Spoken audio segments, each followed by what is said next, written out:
Shalom, bendiciones, ¿qué tal? Es un gusto que esté nuevamente con nosotros en este su segmento de estudio. Hoy vamos a seguir hablando acerca de conceptos del primer siglo y vamos a encontrarnos con una expresión muy importante. Se acerca una de las fiestas en las cuales siempre hay muchos debates y siempre hay muchos comentarios en cuanto a si se debe celebrar, no se debe celebrar, no está dentro de lo que es el calendario de fiestas de Levítico 23, por lo tanto no debemos celebrarla. Es una fiesta establecida por el hombre, es algo que es algo que estableció el hombre, entonces tenemos que ponernos a pensar en esto. Déjenme un momentito.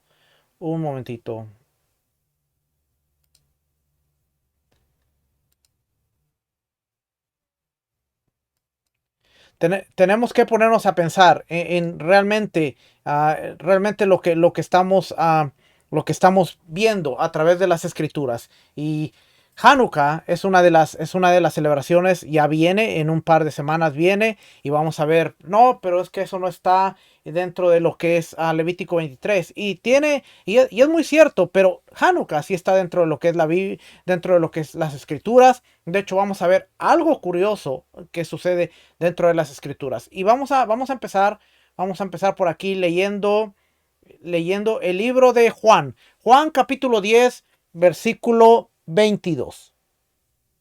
Dice, en esos días se celebraba en Jerusalén la fiesta de la dedicación. Era invierno y Yeshua andaba por el templo en el pórtico de Salomón. Entonces los judíos le rodearon y le decían, ¿hasta cuándo nos vas a tener en suspenso? Si tú eres el Mesías, dínoslo claramente.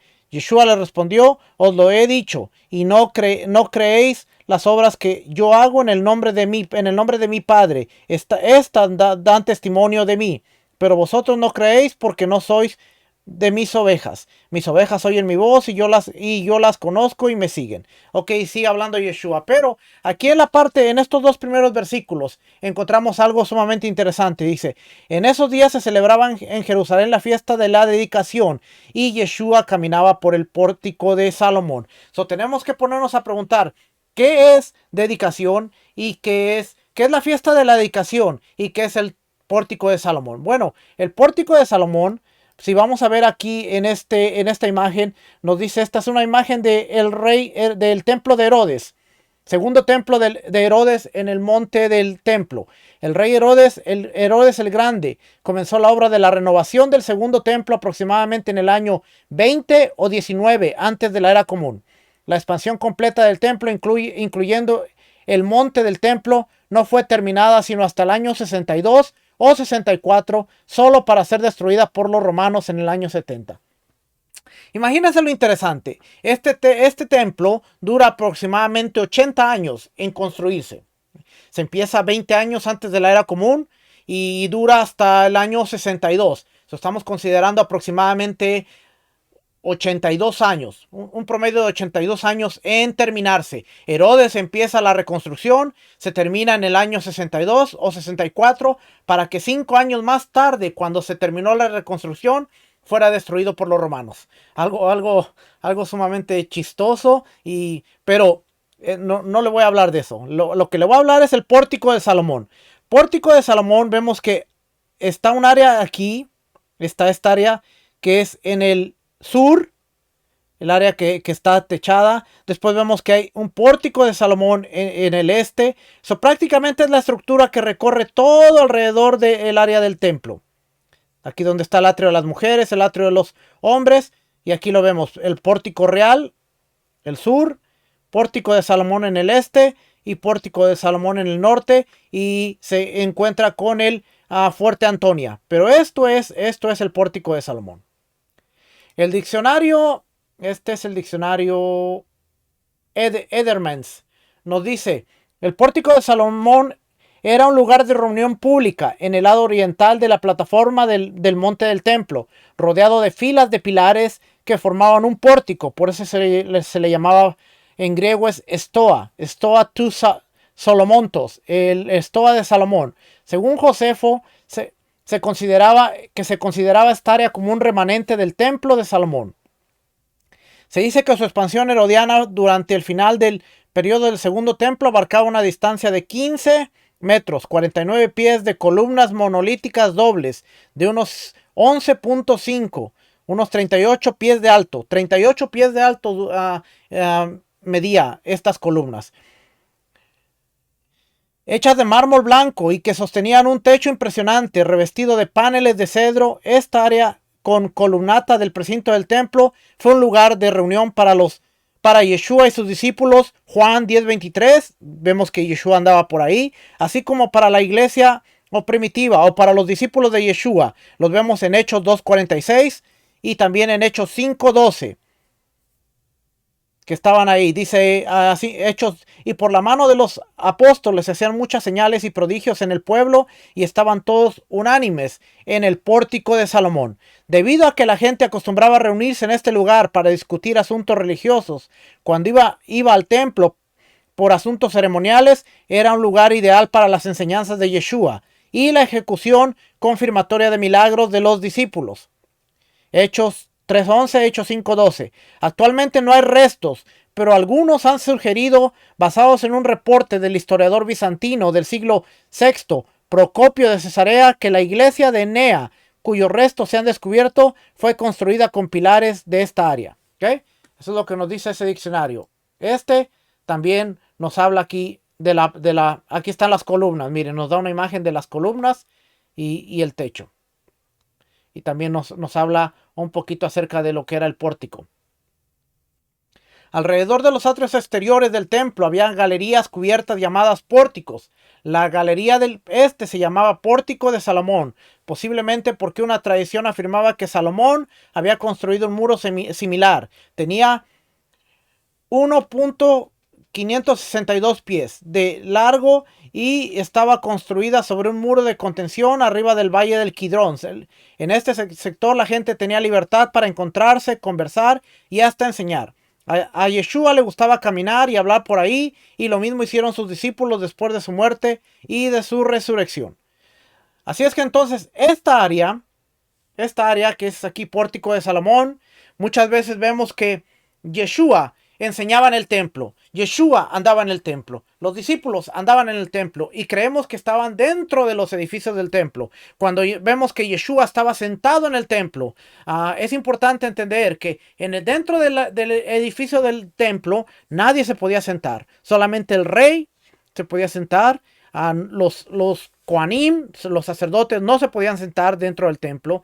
Los Kohanim tenían que dormir en un área que era no santificada. Las áreas que estaban cerca del altar, que eran santificadas, no podían dormir ellos. Tenían que dormir en un área que estuviera del otro lado. Déjenme le muestro por aquí. Aún los Kohanim, cuando vemos el área del templo, vemos que estos edificios de aquí estaban divididos en dos. Ve aquí la división.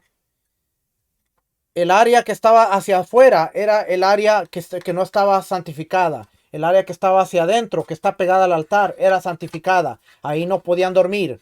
De igual manera en este edificio que dormían, no podían dormir dentro de lo que fuera este edificio que estaba cerca del altar, pero los edificios que estaban del otro lado dando hacia afuera era donde ellos dormían. El Sanedrín, que se sentaba aquí, el Sanedrín, el edificio del Sanedrín donde ellos se sentaban. De igual manera, si nosotros vemos, déjenme lo volteo para acá, aquí el Sanedrín se sentaba en esta área que está hacia afuera, pero en el área que está hacia adentro no podía sentarse. El Sanedrín estaba sentado aquí en esta área de aquí. ¿Por qué? Porque nadie dentro de esta área se podía sentar, podía dormirse, no se podía hacer nada. El rey era el único que se podía sentar en una de estas áreas de por aquí. Aquí pues, cerca de esta columna, se cree que cerca de esta columna, frente al altar, donde él se podía sentar. Ahora, no sé cómo iban estos, pero después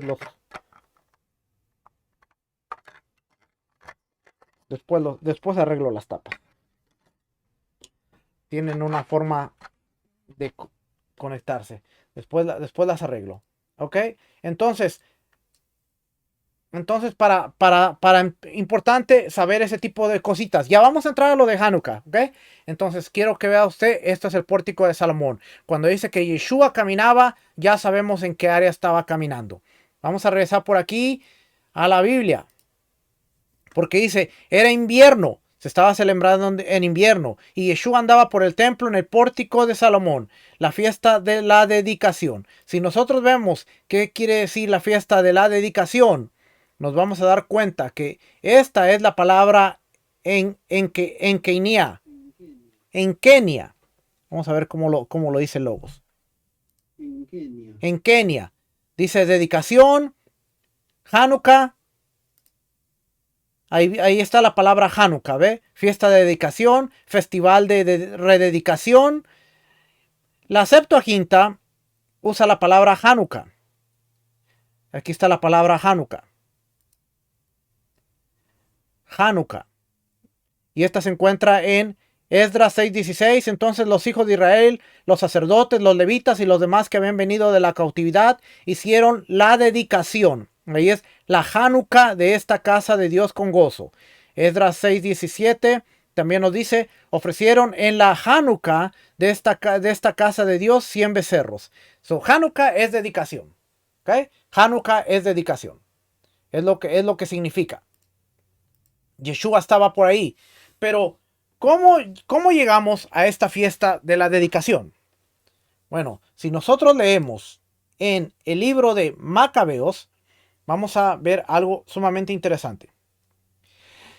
Libro de Macabeos, primer libro de Macabeos, capítulo 4, versículo 52. Dice, el día 25 del noveno mes, llamado Kislev, que es el mes que estamos ahorita nosotros. Eso quiere decir que en el día 25 es cuando llega esta fiesta. Del año 148 se levantaron a romper el día y ofrecieron sobre el nuevo altar.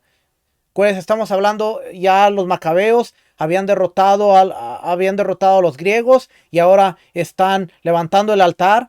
Se ofrecieron sobre el nuevo altar de los holocaustos que habían construido un sacrificio conforme a la Torá. Precisamente fue inaugurado el altar con cánticos, cítaras, liras y címbalos en el mismo tiempo y el mismo día en que los paganos lo habían profanado.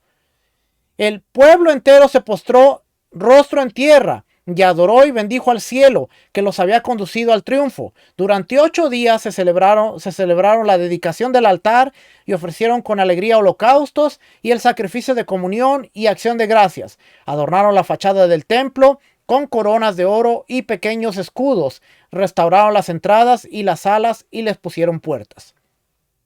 Hubo grandísima alegría en el pueblo y el ultraje inferido por los paganos quedó borrado. Judas, de acuerdo con sus hermanos y con toda la asamblea de Israel, oiga bien, Judas, de acuerdo con todos sus hermanos y toda la asamblea de Israel, decidió que cada año, a su debido tiempo y durante 8 días, a contar del 25 del mes de Kislev, se celebrara con alborozo y regocijo el aniversario de la dedicación del altar.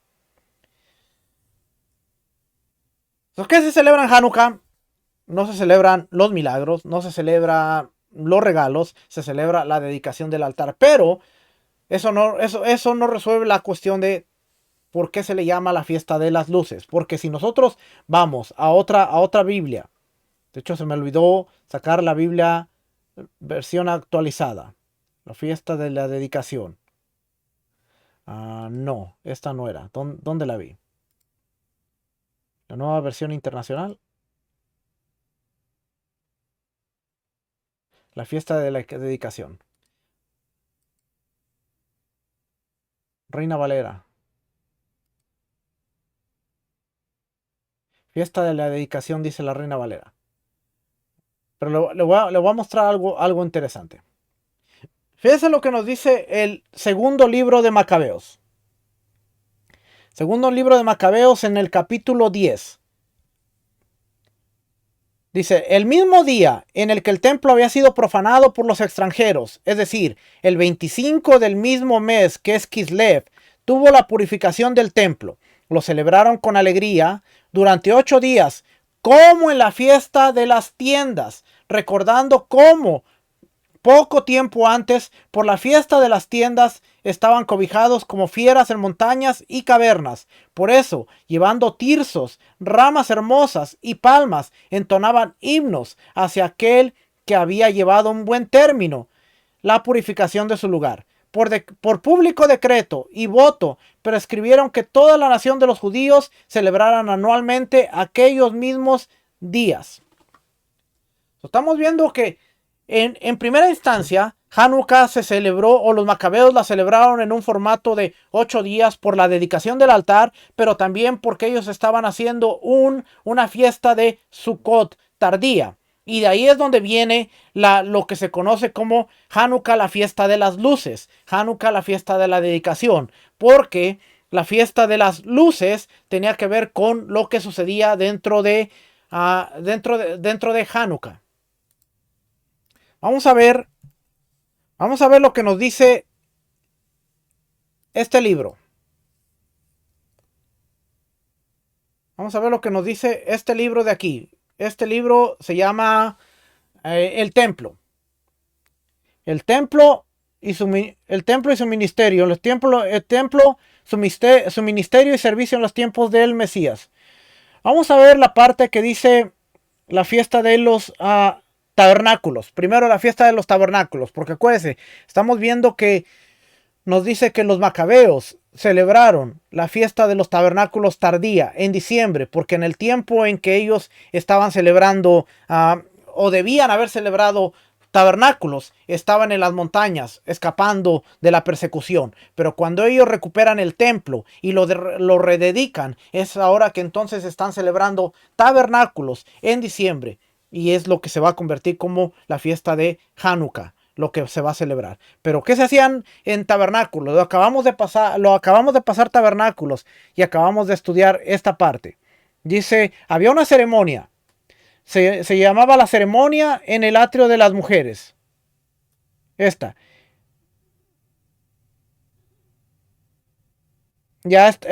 parte. Ceremonia en el atrio de las mujeres. Al primer día de la fiesta de los tabernáculos, los adoradores descendían al atrio de las mujeres, donde se habían hecho grandes preparativos. Había ahí 4 candelabros de oro, cada uno de ellos con 4 cuencos de oro, y contra ellos descansaban 4 escaleras, y 4 jóvenes de linaje sacerdotal sostenían cada uno un cántaro de aceite, que podía contener 120 logs, con los que se llenaban cada cuenco. Los viejos y usados calzones y cintos de los sacerdotes se empleaban como mechas para estas lámparas. Fíjese lo que dice aquí. No había un solo patio en Jerusalén que no quedara iluminado con la luz de la casa del derramamiento de agua. Así se llamaba la ceremonia. Los Hasidim y los hombres de acto danzaban delante del pueblo con antorchas encendidas en la mano y cantaban ante ellos himnos y cánticos de alabanza. Y los levitas, con arpas, laúdes, címbalos y trompetas e instrumentos de música innumerables, estaban de pie en los 15 escalones que llevaban al atrio de Israel, al de las mujeres, según el número de los 15 cánticos graduales en el libro de los Salmos. Permanecían en pie con sus instrumentos musicales, cantaban himnos. 2 sacerdotes con trompetas en la mano se encontraban en la puerta superior, la puerta de Nicanor, que llevaba al atrio de Israel, al de las mujeres. Al cantar el gallo, esto es el hombre que anunciaba el servicio, daban 3 toques de trompeta. Al llegar al 10º escalón, volvían a dar un triple toque de trompeta. Al entrar al atrio mismo, volvían a dar todavía un triple toque de trompeta, y así iban dando toques de trompeta mientras iban danzando, hasta que llegaban a la puerta que se abre hacia el oriente, la puerta hermosa. Al llegar a la puerta oriental, se volvían hacia el oeste para mirar hacia el lugar santo, y decían, oiga bien, porque muchas veces pasamos por la fiesta de los tabernáculos y se nos olvida que había una ceremonia que era la fiesta de las luces. Ellos miraban al lugar santo y decían, nuestros padres que estuvieron en este lugar le volvieron la espalda al santuario de Adonai y sus rostros hacia el este y adoraban hacia el sol naciente. Pero en cuanto a nosotros, nuestros ojos se dirigen al Señor. Se ha preservado un fragmento de uno de los himnos que cantaban aquella noche. Lo cantaban los Hasidim, los justos y los hombres de acto, y los que hacían penitencia en su ancianidad por los pecados de su juventud. Los Hasidim y los hombres de acto decían: oh gozo, que nuestra juventud devota y sabia vergüenza no trae sobre nuestra ansiedad. Los penitentes: oh gozo, que en nuestra ancianidad podemos recuperar los pecados de una juventud no sabia. Y decían juntos: sí, feliz aquel sobre quien culpa temprana no reposa, y aquel que si pecó, la bendición ha obtenido del perdón. Significado de la iluminación.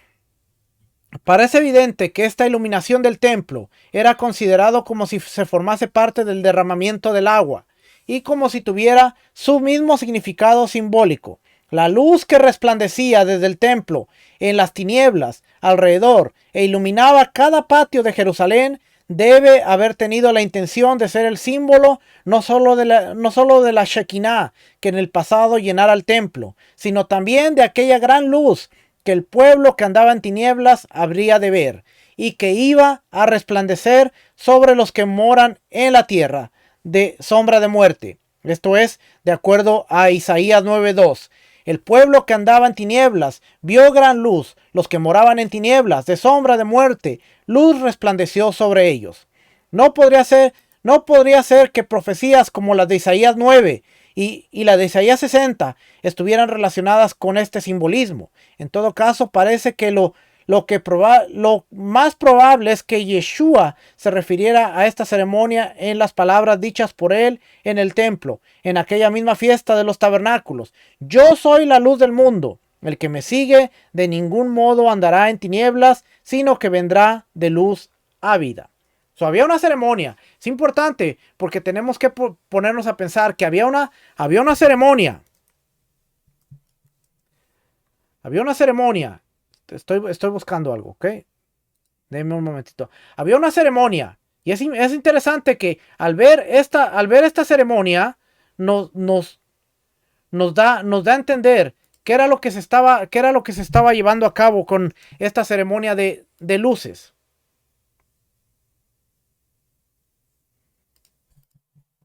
Y ahora no me va a salir lo que estoy buscando. Denme un momentito.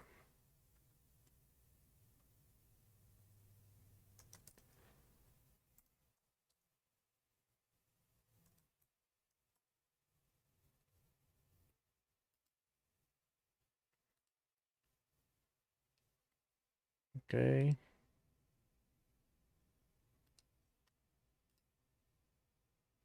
Estoy buscándole las fotos de lo que era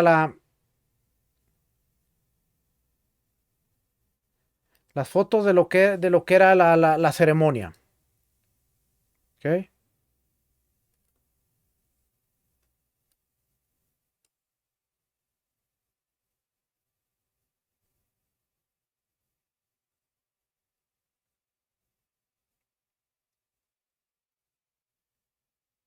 Para mostrárselas aquí. ¿Y por qué cuando vemos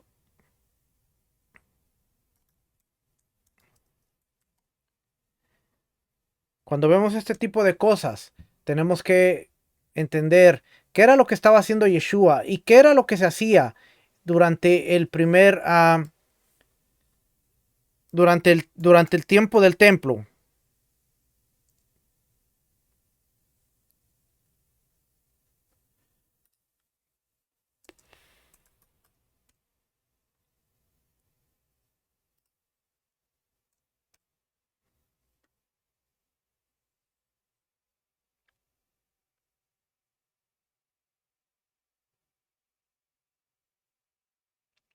Ok. Sukkot. Sukkot. Aquí está la parte de Sukkot.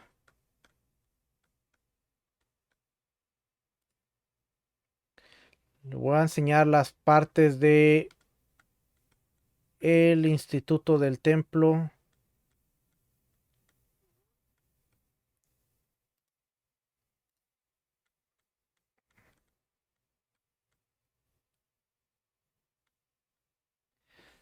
Aquí está. Están en inglés, ¿ok? Porque no las tengo en español, pero quiero que usted vea las imágenes.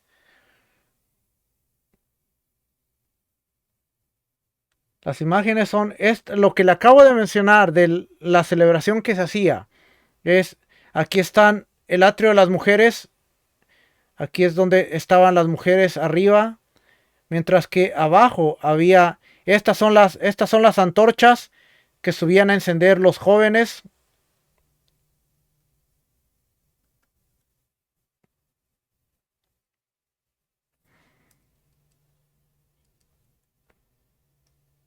Esas son las antorchas que subían subían los jóvenes.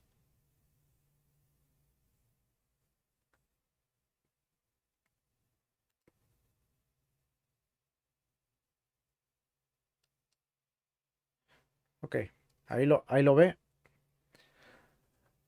Subían a encender estas antorchas arriba. Y así se miraba cuando se encendían las antorchas. Dice que no había una casa en Jerusalén que no pudiera ver la luz de las antorchas. Te ve las antorchas encendidas. Había 4 antorchas.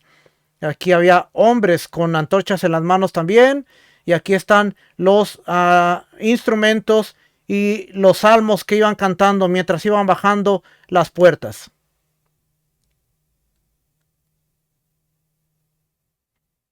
Aquí están nuevamente los levitas con las trompetas, bajando los escalones. Y aquí están los niños, los adultos regocijándose.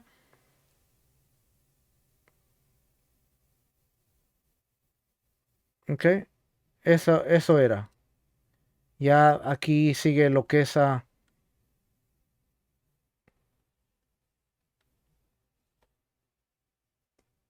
eso era. ¿Por qué le mencioné esto? Porque, fíjese lo que pasa. Nosotros leímos, nosotros leímos en Primera de Macabeos y Segunda de Macabeos que el 25 de Kislev, ¿verdad? Capítulo 10, aquí donde dice, lo celebraron con alegría. El 25 del mismo mes de Kislev tuvo lugar la purificación del templo. Ahora fíjese lo interesante.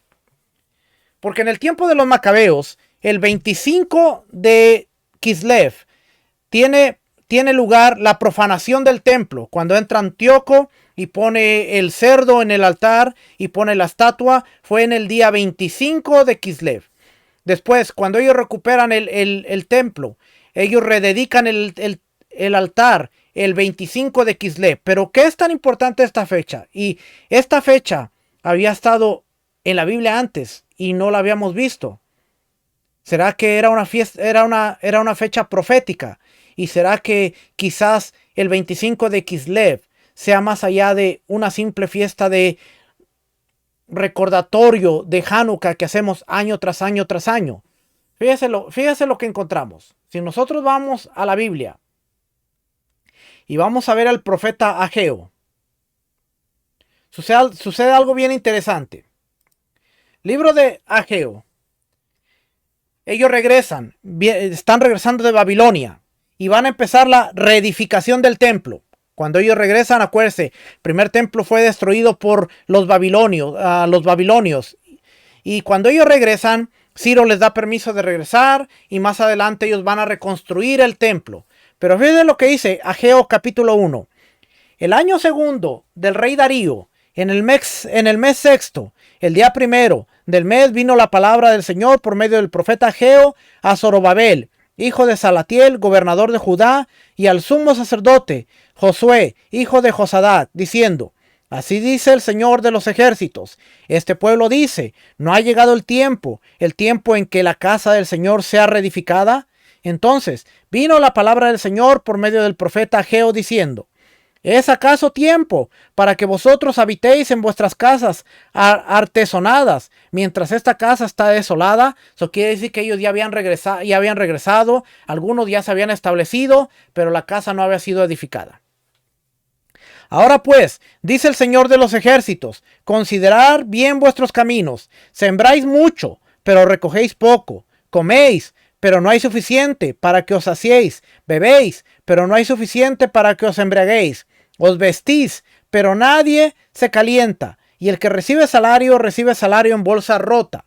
Así dice el Señor de los ejércitos, considerad bien vuestros caminos, subir al monte, traer madera, reedificar el templo, porque para que me agrade de él y yo sea glorificado, dice el Señor.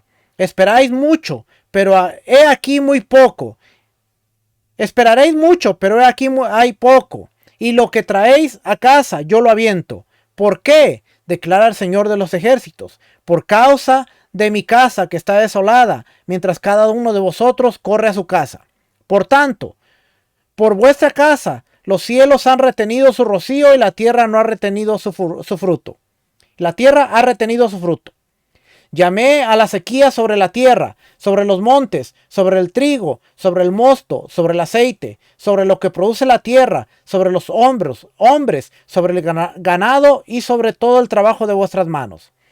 Y Zorobabel, hijo de Salatiel, el sumo sacerdote Josué, hijo de Josadac, y todo el remanente del pueblo obedecieron la voz del Señor su Dios y las palabras del profeta Ageo, como el Señor su Dios le había mandado, y temió el pueblo delante del Señor. Entonces Ageo, mensajero del Señor, por mandato del Señor, habló al pueblo diciendo: yo estoy con vosotros, y así declara el Señor. Y despertó el Señor el espíritu de Zorobabel, hijo de Salatiel, gobernador de Judá, y el espíritu del sumo sacerdote, hijo de Josadac, y el espíritu de todo remanente del pueblo. Y vinieron y comenzaron la obra en la casa del Señor de los ejércitos, su Dios. Fíjese bien, el día 24 del mes sexto, en el año segundo del rey Darío. Ahora, fíjese lo que dice aquí. En el día 21 del mes séptimo vino palabra del Señor por medio del profeta Ageo diciendo: habla ahora Zorobabel, hijo de Salatiel, gobernador de Judá, y el sumo sacerdote Josué, hijo de Josadac, y al remanente del pueblo diciendo: ¿quién ha quedado entre vosotros que haya visto este templo en su gloria primera? ¿Y cómo lo veis ahora? Tal como está. No es como nada a vuestros ojos. Pero ahora, esfuérzate, Zorobabel, declara el Señor. Esfuérzate tú también, Josué, hijo de Josadac, sumo sacerdote.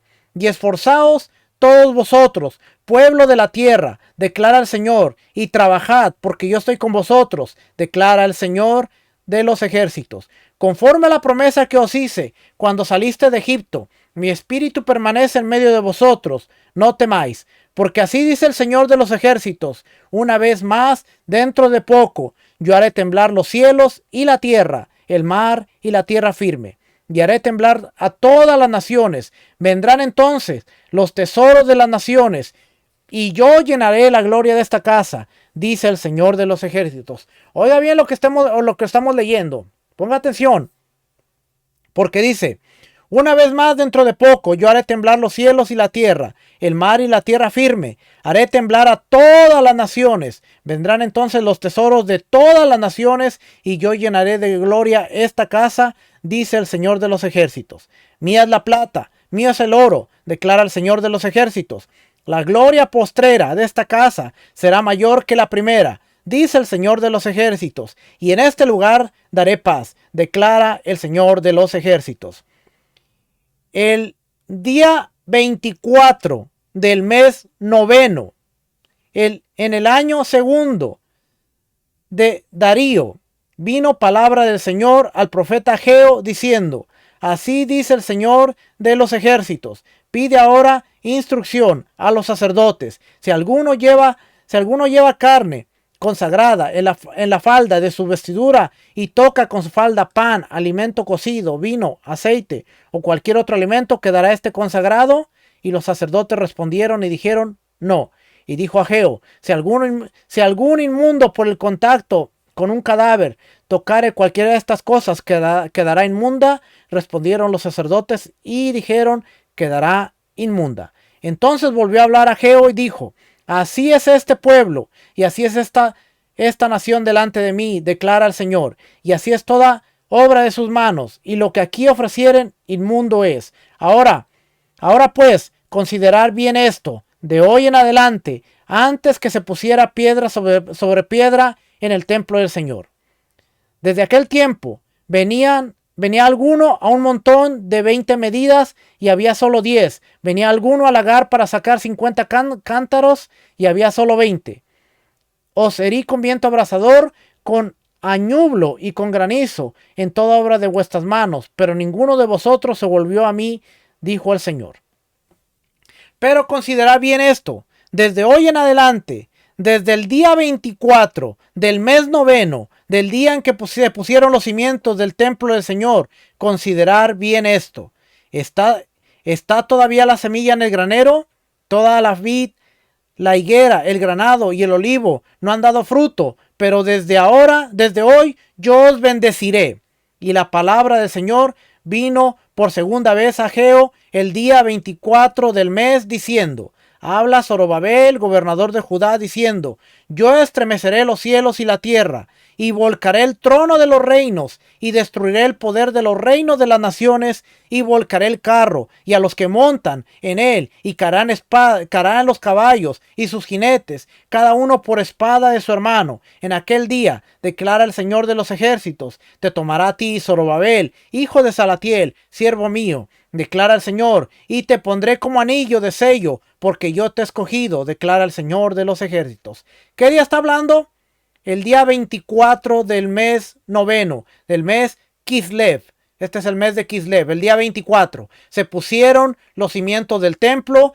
Ese día declaró Dios aquí en el versículo 18. Desde el día en que se pusieron los cimientos del templo, considerar esto. ¿Está todavía la semilla en el granero? Y dice aquí, la palabra del Señor vino por segunda vez y dijo: yo estremeceré los cielos y la tierra. Versículo 19 dice: todavía la vid, la higuera, el granado y el olivo no han dado fruto, pero desde hoy yo os bendeciré. El día 24 del mes de Kislev se pusieron los cimientos del templo cuando ellos regresan de Babilonia para la edificación del segundo templo. El 24 del mes de Kislev. Más adelante, el 25 del mes de Kislev, el templo es profanado. Más adelante, el 25 del mismo mes de Kislev, el altar es rededicado, porque el templo no se destruyó, pero el altar sí. Así es que tuvo que ser reedificado. Así es que, ¿qué estamos viendo? Que dentro de lo que es aún dentro de lo que es la escatología judía, y esto lo enseña mucho Joseph Good, es que hay una gran posibilidad de que cuando se habla que el templo, el altar y el templo va a ser profanado durante la tribulación, la era mesiánica, el templo en el tiempo del Mesías, en el milenio, va a ser dedicado. Y ahora ya sabemos cuándo va a ser la fecha que el templo va a ser dedicado, porque ya sucedió en el pasado y en las escrituras todo es circular. Lo que fue es y lo que es será. Entonces, Hanukkah nosotros la estamos viendo como la fiesta de algo que sucedió. La fiesta de las luces, la fiesta de la dedicación, pero realmente cuando entramos a Hanukkah hay una conexión con la fiesta de las luces cuando alumbraba y la oscuridad veía la luz.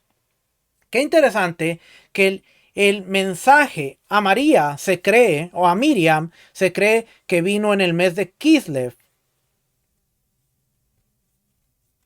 Porque si Yeshua nació en tabernáculos, tuvo que haber venido en el mes de Kislev, que es la fiesta, o se conoce la fiesta de las luces. Es la fiesta donde se le declara a Miriam que ella va a ser la madre del futuro redentor, Yeshua. Es que hay muchas conexiones que cuando nosotros estamos viendo, tenemos que conectar bien lo que está pasando dentro de la fiesta de Hanukkah, porque sí, la conectamos con el altar, pero también tenemos que pensar en lo que es el templo, lo que pasó cuando se pusieron los cimientos para el primer templo, lo que pasó cuando se rededicó el altar en el segundo templo y lo que se piensa que va a pasar en el futuro, en la era mesiánica.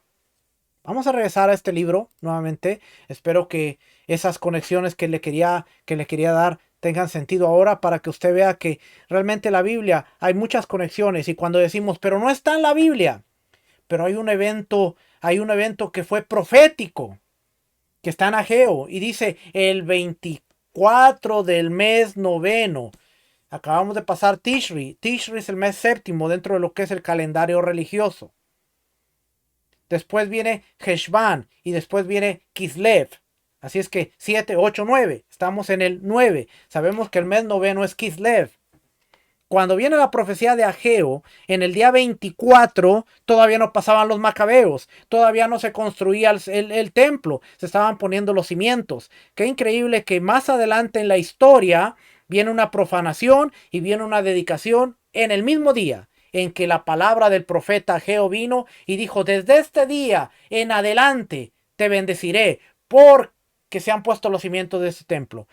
Nosotros tenemos que ver todo el panorama completo.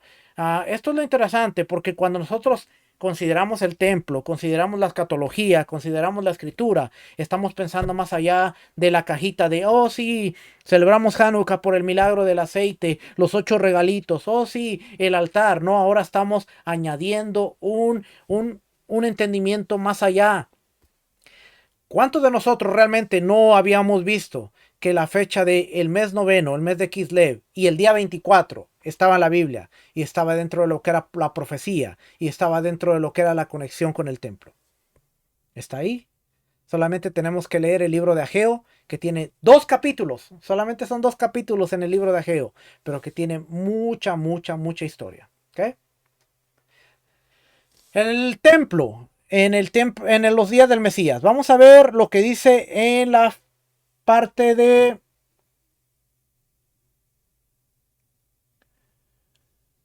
fiestas posmosaicas. Interesante el tema que le da aquí.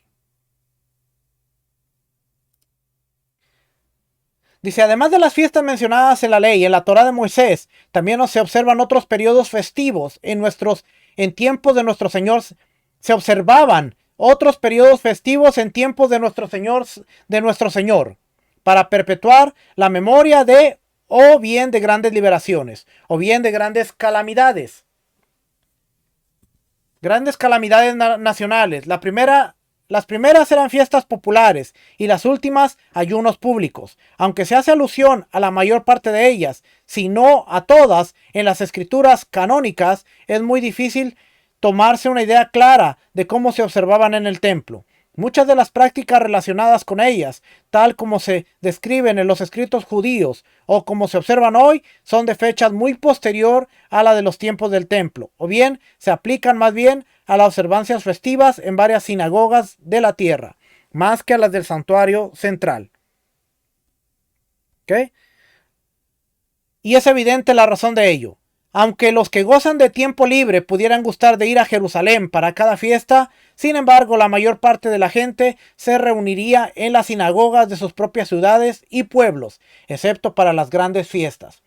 Además, estas fiestas y ayunos eran más bien nacionales que típicas, conmemorando un acontecimiento del pasado en lugar de señalar al futuro, a un hecho grande y de carácter universal que debiera ser aún cumplido. Bueno, Hanukkah ya probamos que tiene conexión con el templo. ¿Okay? Finalmente, al ser de institución posterior y desde luego humana y no divina, las autoridades de Jerusalén no osaron prescribir para ellos ritos y sacrificios especiales que, como ya hemos visto, constituían la esencia del culto del templo. Aquí voy a hacer algo. Esto es lo que dice el autor, pero realmente no es que no quisieran, es que no podían. Porque el Sanedrín tenía la autoridad para darle una interpretación a la Torá, pero no podía añadir a la Torá. Por eso es que Hanukkah no tiene nada en especial. No tiene oraciones especiales, no tiene un kiddush, porque aunque fueron fiestas establecidas para recordar un evento nacional, al no estar dentro de lo que ordenó el Eterno, no se le pudo hacer un kiddush, no se le pudo hacer un día de reposo, no se le pudo hacer muchas de las cosas. Solo se hace una conmemoración, pero eso es porque ellos no podían añadirle a lo que ya había sido establecido en la Torah. Aunque ellos quisieran, vamos a ordenar esto, vamos a hacer esto, vamos a hacer esto, no podían. Lo único que dijeron es, de aquí en adelante, cada año vamos a celebrar esto por 8 días, que fue lo que se tomó en dedicarse a este altar, y vamos a usarlo como un recordatorio de la dedicación del altar. Punto, se acabó. Fue lo único que hicieron. Habiendo leído eso, vamos a leer lo que es Hanukkah. ¿Dónde está? Dice, la fiesta de la dedicación del templo. La fiesta de la dedicación del templo, Hanukkah, o la dedicación, llamada en Primera de Macabeos 4 del 52 al 59, ya lo leímos. La dedicación del altar, y por Josefo, yo sabía que lo había visto en algún lugar, por Josefo en Antigüedades, el libro 12, capítulo 7, verso 7, se le llama la fiesta de las luces. Josefo es el que le llama la fiesta de las luces. Aquí está. Navidad no fue la primera en llamarse fiesta de las luces, fue Hanukkah. A Hanukkah se le llamaba la fiesta de las luces. Acuérdense que Josefo está hablando en los primeros años del primer siglo. Navidad viene más allá en el siglo segundo, siglo tercero, y va evolucionando más adelante. Así es que la fiesta de las luces no era Navidad. La fiesta de las luces era Hanukkah. O la primera fiesta en llamarse fiesta de las luces era Hanukkah, y la llama Josefo, no Navidad. Dice, era otra fiesta popular, gozosa. Fue instituida por Judas Macabeo en el año 154. Fue instituida por Judas Macabeo. Judas era un sumo sacerdote y tenía el apoyo de lo que era el Sanedrín, el cuerpo judicial y el pueblo. Así es que todos, ¿quién decidió que la fiesta se instituyera? Vamos a volverlo a leer. Segunda de Macabeos, capítulo 10, versículo 6, dice, lo celebraron con alegría. Versículo 5, el mismo día en que el templo había sido profanado por los extranjeros, es decir, el 25 del mismo mes que es Kislev, tuvo lugar la purificación del templo. Lo celebraron con alegría durante 8 días, como en la fiesta de las tiendas, Sukkot, recordando cómo poco tiempo antes, por la fiesta de Sukkot, la fiesta de las tiendas, estaban cobijados como fieras en montañas y cavernas. Por ello, llevando tirsos, ramas hermosas y palmas, entonaban himnos hacia aquel que había llevado en buen término la purificación de su lugar. Por público decreto, o sea, todo mundo acordó, no solo el Sanedrín, sino también, dice, público decreto y voto, prescribieron que toda la nación de los judíos celebrara anualmente aquellos mismos días. En el primer libro, Primera de Macabeos, capítulo 4, versículo 52, dice, el día 25 del mes noveno, llamado Kislev, del año 148, se levantaron a romper el día y ofrecieron sobre el nuevo altar de los holocaustos que habían constituido un sacrificio conforme a la Torá. Precisamente fue inaugurado el altar con cánticos, cítaras, liras y címbalos, en el mismo tiempo y en el mismo día en que los paganos lo habían profanado. El pueblo entero se postró delante en tierra y adoró y bendijo al cielo que los había conducido al triunfo. Durante 8 días celebraron la dedicación del altar y ofrecieron con alegría holocaustos y sacrificios de comunión y acción de gracias. Adornaron las fachadas del templo con coronas de oro y pequeños escudos. Restauraron las entradas y las salas y les pusieron puertas. hubo grandísima alegría en el pueblo, y el ultraje inferido por los paganos quedó borrado. Judas, de acuerdo con sus hermanos y con toda la asamblea de Israel, eso quiere decir que está hablando de Judas, que era el sacerdote, acuerdo con sus hermanos, parte del Sanedrín, y toda la asamblea de Israel, decidió que cada año, a su debido tiempo y durante 8 días, a contar el 25 del mes de Kislev, se celebrara con alborozo y regocijo el aniversario de la dedicación del altar. Eso quiere decir que Judas, el Sanedrín y todo el pueblo acordaron, fue unánime, fue una decisión unánime de toda la asamblea, de todo el pueblo, decir, de aquí en adelante, todos los años vamos a hacer esto por 8 días, vamos a celebrar la dedicación del altar y vamos a hacerla con regocijo y vamos a tomar el formato de lo que era Sukkot, la fiesta de las luces, vamos a prender las luces y vamos a regocijarnos, tener una fiesta de regocijo. Por eso también se le llama la fiesta de regocijo, la fiesta de las luces, la fiesta de la dedicación. No fue impuesta por el hombre, fue algo que el pueblo mismo quiso hacer. Dice toda la asamblea, toda la asamblea. ¿Le echamos la culpa al Sanedrín? No, le tenemos que echar la culpa a todo un pueblo que en unión unánime dijo queremos hacerlo. Regresar aquí a este libro, ¿ok? La fiesta comenzaba el 25 de Kislev, que normalmente cae en diciembre. Duraba 8 días. En cada uno de ellos se cantaba el Halel. Este era el formato de antes. Se cantaba el Halel, los salmos del 103 en adelante. El pueblo aparecía llevando ramas de palmera y de otros árboles y se hacía una gran iluminación en el templo y en todas las casas particulares. Por eso hoy se prenden velitas, o luces, o lámparas de aceite.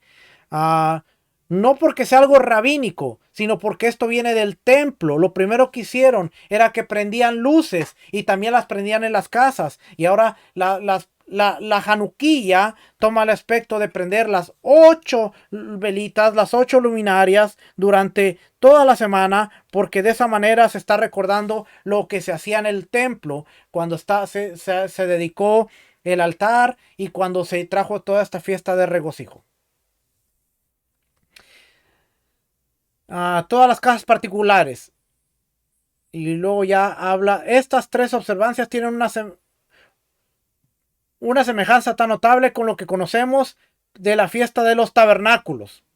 Es difícil resistirse a la impresión de que hay alguna relación intencionada entre las dos, en consecuencia de lo que se adoptó el canto diario del Halel y el acto de llevar ramas de palmera durante la fiesta de la dedicación, mientras que se introdujo la práctica de la iluminación de el templo en la fiesta de los tabernáculos. Todo esto se hace más interesante cuando recordamos, por una parte, el sentido típico de la fiesta de los tabernáculos y por otra, que la fecha de la fiesta de la dedicación, el 25 de Kislev, parece haber sido adoptada por la antigua iglesia como la del nacimiento de nuestro bendito Señor, la Navidad.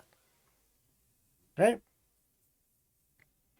Esto ya más adelante vino a conocerse como lo que era la Navidad, el 25 de diciembre. Por el vacilante lenguaje de Josefo, inferimos que incluso en este tiempo se desconocía el verdadero origen de la práctica de iluminar el templo. Desde luego, la tradición cuenta que cuando el templo restaurado iba a encenderse el sagrado candelero, a la menorá, solo se encontró una redoma de aceite sellada con el sello del sumo sacerdote para alimentar las lámparas. Así, este era aceite puro, pero la cantidad apenas sí era suficiente para un día. Cuando, he aquí, por un milagro, el aceite aumentó y el frasco quedó lleno por 8 días, en memoria de lo cual se ordenó que el templo y las casas particulares fueran iluminadas por el mismo periodo del tiempo. Un erudito escritor judío, el doctor Herzfeld, sugiere que la fiesta de las luces fue instituida para conmemorar el descenso de fuego del cielo sobre el altar en el templo de Salomón. de acuerdo a Segunda de Crónicas capítulo 7 versículo 1. Cuando el fuego sagrado volvió a ser encendido en el altar purificado del segundo templo, pero aún así la práctica variaban sus detalles. Bien, el cabeza de familia iluminaba una vela para todos los miembros de su familia, o bien una vela para cada miembro, o si eran muy religiosos, aumentaba la cantidad de velas para cada miembro cada anochecer. De modo que si una familia de 10 había comenzado la primera tarde con 10 velas, al siguiente anochecer aumentaba a 20 velas, y así hasta que la última noche se encendían 80 velas. Pero aquí también hay una diferencia entre las escuelas de Hillel y Shammai. Observando el primero, la práctica tal como se acaba de describir. El último, quemando la mayor cantidad de velas en el primer anochecer y disminuyendo hasta el último día de la fiesta. En la fiesta de la dedicación, lo mismo que en Purín. Ya habla aquí de Purín. En el primer siglo había una disputa. ¿Cómo se prendían? Hillel decía, bueno, vamos a ir de aumento en aumento. Vamos a prender una vela un día, 2 velas el segundo día, 3 velas, así hasta llegar a tener las 8 velas encendidas. Y pasaron los 8 días. Shammai decía, no, tenemos que prender todas las velas el primer día y de ahí vamos a disminuyendo. Y el segundo día prendemos 7, prendemos 6, prendemos 5 y al final se venían encendiendo la misma cantidad de velas, solamente que una era de regreso y la otra era ascendiendo y el otro descendiendo. Hoy se sigue la práctica común de la escuela de Hillel. Esto, por cierto, viene de lo que se enseñó de la tradición oral. Yo sé que a muchos no les gusta que diga esto, pero tanto problema que tenemos con lo que es la tradición oral. Y a veces no nos damos cuenta de que estamos haciendo cosas que vienen por decreto del Sanedrín, que tienen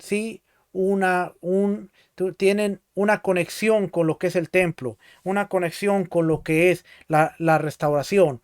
Pero solamente para el comentario, para ver que a veces armamos pleito de lo que no es. Por último, quiero leerles esto.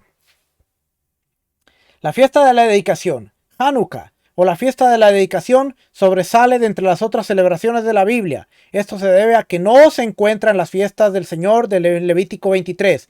Pero a pesar de que Moisés no habla de Hanukkah, no deberíamos asumir que no es una fiesta bíblica, ya que podremos ver más adelante si se menciona en pasajes posteriores de la Escritura. Bueno, eso ya me adelanté y se lo enseñé.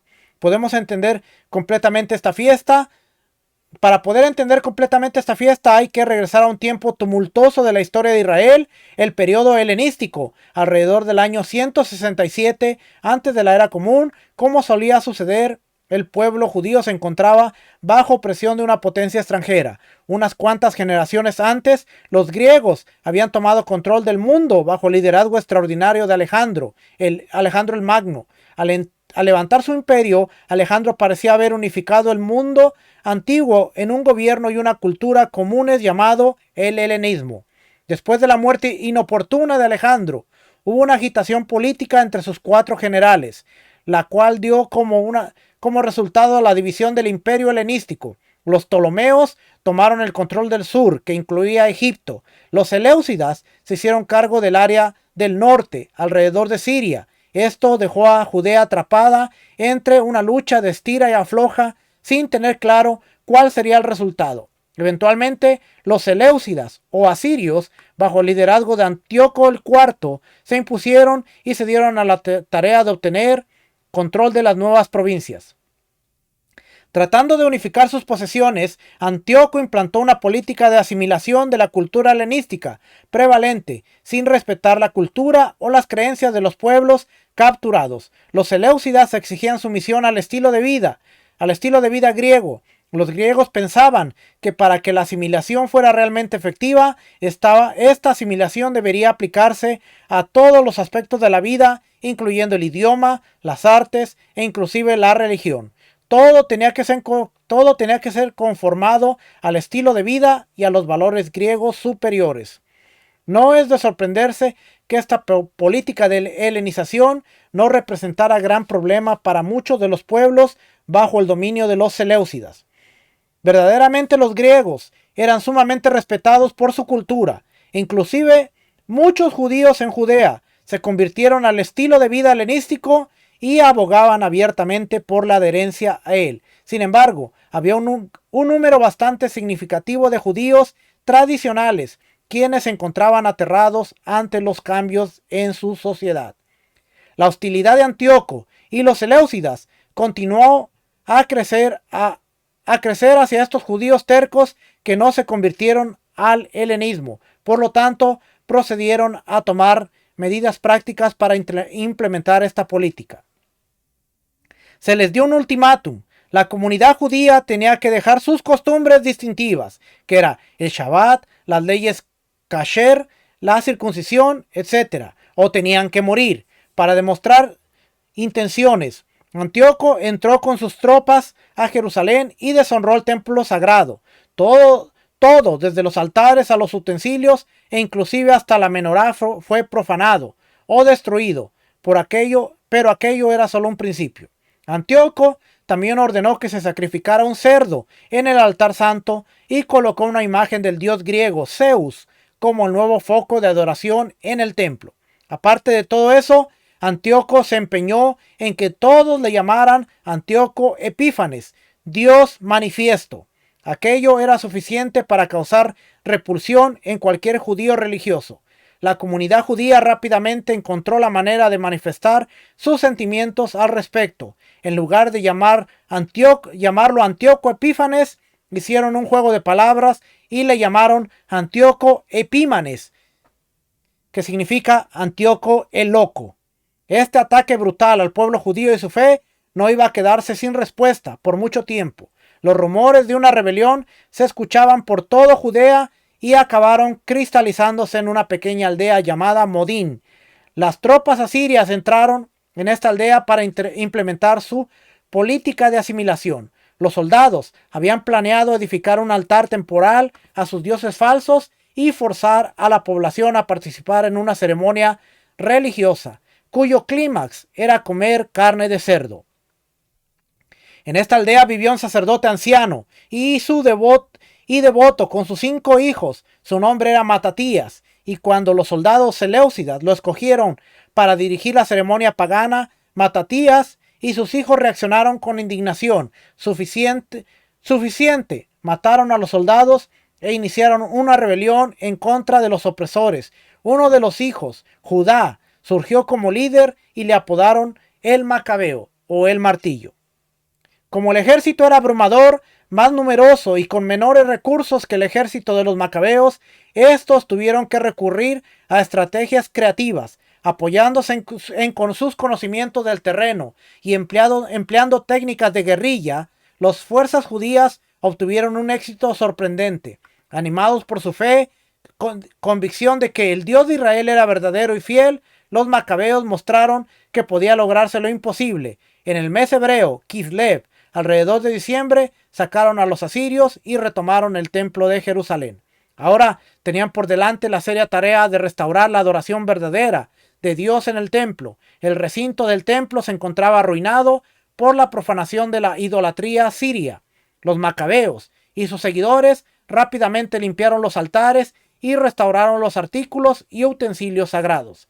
La menorá rota tenía importancia particular para ellos, ya que simbolizaba la luz de Dios. La restauraron e intentaron encenderla, pero enfrentaban un problema. La tradición judía cuenta que al buscar el aceite solo encontraron lo suficiente para un día. El aceite requería una preparación especial y los sacerdotes necesitaban por lo menos 8 días para poder producir aceite nuevo. ¿Qué podían hacer? Decidieron que era mejor encender la menorá a pesar de las circunstancias. Por lo menos la luz de Dios brillaría de inmediato. ¿Cuál fue su asombro al ver que el aceite no solo mantuvo la luz encendida por un día, sino por 8 días hasta que pudieron preparar más aceite? Pero fíjese, le leí que dice la tradición judía, ¿verdad? El templo fue restaurado y rededicado a la gloria del Dios de Israel. Se estableció una fiesta de 8 días y se le llamó Hanukkah en hebreo, dedicación. Cada año, comenzando en el 25 del mes de Kislev, la comunidad judía conmemora un milagro doble, el milagro del aceite, así como la victoria militar milagrosa. Nosotros celebramos la dedicación del altar. Puede que algunas personas cuestionen nuestra inclusión de Hanukkah en los días de fiesta bíblicos. No se menciona junto con las fiestas de Levítico 23. Sin embargo, el Tanaj, el Testamento más antiguo, revela que Hanukkah es predicha claramente en escritos proféticos posteriores. La visión del profeta Daniel tiene una descripción asombrosamente detallada de los eventos conectados con la fiesta de Hanukkah. Daniel describe aquí de los reinos que vendrían a tener un impacto en Israel. Macho cabrío es Grecia, cuerno grande que tiene ojos, y ya usted puede leer Daniel 8, 21 y 22. Este es una descripción gráfica del surgimiento del imperio helenístico. ¿Okay? Después está Daniel 8 del 23 al 25. Les quiero leer la parte de Hanukkah en el Nuevo Testamento. Ya le leí Juan 10:22. Hanukkah es una fiesta hermosa celebrada por el pueblo judío. Muchos conocen de las costumbres y de la historia de Hanukkah. Muchos conocen de las costumbres y de la historia de Hanukkah. Tal vez hasta que conozcamos lo suficiente de las escrituras para saber que esta fiesta se menciona proféticamente en el libro de Daniel. Pero la mayor sorpresa, tanto para la comunidad judía como para la cristiana, es que la mención más clara de esta fiesta se encuentra en el Nuevo Testamento. A Juan capítulo 10. Esto nos lleva a la primera razón por la que los creyentes en el Mesías quisieran entender y celebrar esta fiesta. El Mesías mismo la celebró. Yeshua no solamente celebró Hanukkah, sino que la guardó en el mismo templo, que había sido purificado y rededicado tan solo unas generaciones antes bajo los macabeos. Muchos estudiosos judíos aprecian un significado más profundo de Hanukkah. Los escritores de la muy popular ArtScroll Mesorah Series, estos son los recursos judíos. Fíjese lo que dice. Entonces, la luz se enciende para dar inspiración, pues la luz del Mesías debe arder con intensidad en nuestros corazones. Este es un recurso judío ortodoxo. Se encuentra Hanukkah Mesorah Publications en la página 104. Nuevamente se lo vuelvo a leer de un recurso ortodoxo que dice: entonces, cuando se enciende la luz de Hanukkah, entonces la luz se enciende para dar inspiración, pues la luz del Mesías debe arder con intensidad en nuestros corazones. Esta es una conclusión lógica, porque así como Hanukkah es una celebración de liberación, también ha venido a ser como un tiempo para expresar la esperanza mesiánica. Así como los macabeos fueron usados por Dios para redimir a Israel, tal vez el Redentor más grande, el Mesías, también vendría en este tiempo. Con este acontecimiento podemos apreciar mejor las escenas que se desarrollaron cuando Yeshua celebró la fiesta hace 2000 años en Jerusalén. Entre las festividades, Yeshua fue contactado por algunos rabinos, algunos fariseos, doctores de la ley, quienes le hicieron una pregunta muy sencilla: ¿hasta cuándo vas a tenernos en suspenso? Ahora vamos a entender la pregunta. Si tú eres el Mesías, dínoslo con franqueza. La respuesta a esta pregunta, muy apropiada, se encuentra en el mensaje de Hanukkah de Yeshua. Él claramente reitera su declaración y las pruebas de ser el Mesías. Juan 10:25 dice: Yeshua le respondió: os lo he dicho y no creéis. Las obras que yo hago en nombre de mi Padre, ellas dan testimonio de mí, pero vosotros no creéis, porque no sois de mis ovejas. Como os he dicho, mis ovejas oyen mi voz y yo las conozco y me siguen, y yo les doy vida eterna y no perecerán jamás, ni nadie las arrebata de mi mano. Mi Padre me las dio, es mayor que todos, y nadie me las puede arrebatar de la mano de mi Padre. Yo y el Padre uno somos. Ese es el mensaje de Hanukkah. ¿Cuál es el mensaje de Hanukkah? ¿Tú eres el Mesías, sí o no? ¿Qué? Usted no se ha puesto a pensar que a veces leemos y no entendemos. ¿Por qué? ¿Por qué? Dentro de la celebración de Hanukkah, Yeshua estaba en el pórtico de Salomón y vienen los maestros de la ley y le preguntan: ¿eres tú el Mesías, sí o no? Dínoslo. Y el Mesías dice, las obras que hago son las obras que mi Padre me mandó a hacer. El Padre y yo, uno somos. Ellos esperaban un Mesías. El día de hoy, la comunidad judía dice que esta luz, que así como brilla esta luz, brille la luz de nuestro Mesías. Y nosotros que entendemos que el Mesías fue anunciado en Hanukkah, nació en tabernáculos, conectando las dos fiestas, y podemos entender ahora que cuando el Mesías venga, habrá una dedicación del templo, y probablemente esa dedicación se dé el 25 de Kislev, y vamos a seguir celebrando Hanukkah en el milenio, porque ahora va a ser la dedicación del templo, y nos vamos a acordar cada año que en ese año se celebró, se dedicó el templo. No queremos celebrarla. Le ponemos peros, pero no está en Levítico, pero no está en esto, pero no está aquí, pero no está allá. Hoy, espero que al ir por todo este viaje, que empezamos con Juan y terminamos con Juan, usted pueda entender por qué nosotros tenemos un significado aún mayor de lo que es y de lo que representa la fiesta de Hanukkah, porque el Mesías está ahí. El mundo judío lo sabe. Le voy a volver a leer. Le voy a volver a leer. ¿Dónde está? Se me fue. Le voy a volver a leer lo que dice la declaración de ArtScroll. Entonces, la luz se enciende para dar inspiración, pues la luz del Mesías debe arder con intensidad en nuestros corazones. No son mesiánicos, no son raíces hebreas los que están diciendo esa oración. Son judíos. Y dicen, la luz del Mesías debe arder con intensidad en nuestros corazones. Y ellos lo están esperando. Y dice, debe arder con intensidad en nuestros corazones. Y nosotros, a los que se nos ha revelado, no entendemos estas cosas. Familia, Hanukkah viene y esto no es para entrar en debates, esto no es para entrar en contiendas, esto es simplemente para educarnos, para seguir entendiendo por qué hacemos lo que hacemos, por qué Yeshua estaba en el templo, por qué esa conexión, esa fiesta tenía una conexión con la celebración de Sukkot, de cabañas, las fiestas. Por cierto, si usted ve el modelo del templo, usted se va a encontrar que aquí están las torres, ¿ve? Aquí están las torres. Y cada torre tenía cuatro contenedores donde estaban llenos de aceite. Acá, llenos de aceite. Y cada día las llenaban, las encendían. Y eso quiere decir que era, como Josefo le llama, la fiesta de las luces. Más adelante viene otra celebración que dice, no, vamos a adornar con luces. A Navidad, la fiesta de las luces. Y ya usted sabe de dónde viene el título.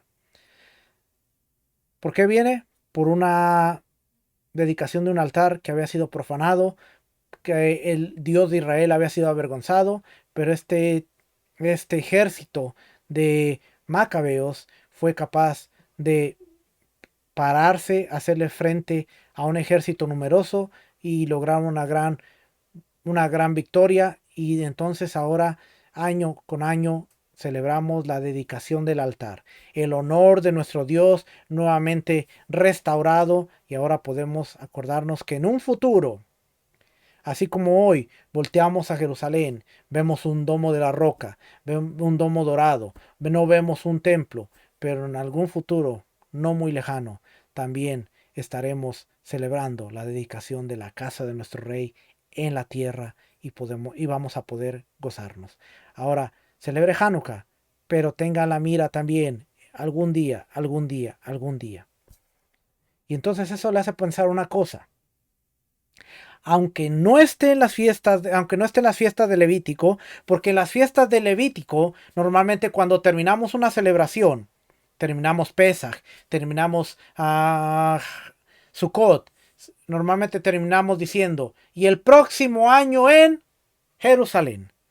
Bueno, aunque no tenemos esa expresión literal, pero en nuestra mente y en el tiempo profético sí podemos decir, y que el próximo año no sea una velita encendida, sino sea ver la casa del rey en Jerusalén. Le he dado suficientes motivos para entender ¿Por qué deberíamos celebrar Hanukkah con la mente, el corazón correcto? Y ya los regalitos y todo lo que viene más adelante, esas ya son añadiduras que si quiere las puede hacer, si no, no las haga. Pero hay motivos suficientes para acordarnos que la luz que alumbra cada día es como esa luz del Mesías, esperando, esperando que pronto y en nuestros días se pueda concretar nuestra redención.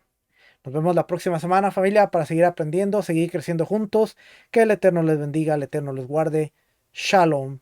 Bendiciones. Shalom.